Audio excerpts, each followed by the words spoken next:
Today I'm working on a 2010 S550, just making a quick video showing you how to get to the auxiliary battery and how to replace it. It's not too bad on this car. It's kind of in a little bit of a strange spot, but here I'll show you. You pull this side piece off. It's get a little trim tool, kind of get it underneath there, and kind of work it around until the clips pop.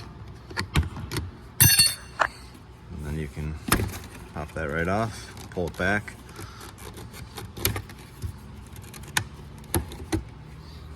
There it is, just these two little clips right here holding it on, and then it pulls back and it kind of hooks on back there.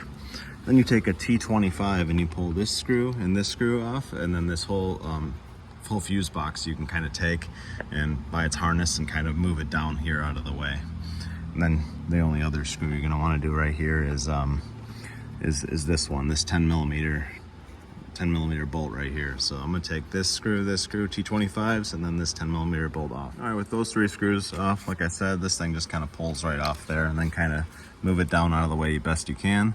And then right in here is the battery. So once you pulled that side off, the other side kind of hooks on, and the whole battery holder here just kind of falls off.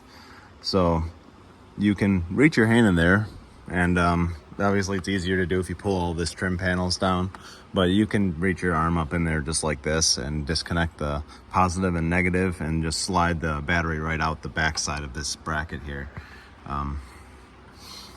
going to be hard for me to show you exactly what's going on, but maybe this will help. You can see the battery, it butts up against the outside of the car, so that's the only thing really holding it in place. So if you reach in there, you can kind of just fiddle with it, and you can get it right out of that bracket and undo the two fittings, the two positive and negative connections. The new battery looks like this. So the positive and negative connections are just push-on little spade connectors. It's nothing that difficult about it. So that's all. So I'm gonna kind of stick my hand in there and just grab that out of there, and then take the new one and put it on the same way. Yeah, it can all just be done right through this hole.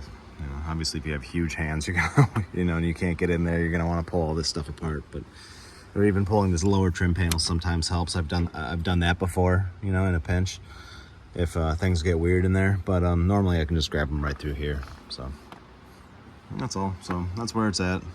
That's how you're gonna do it. Thanks for watching.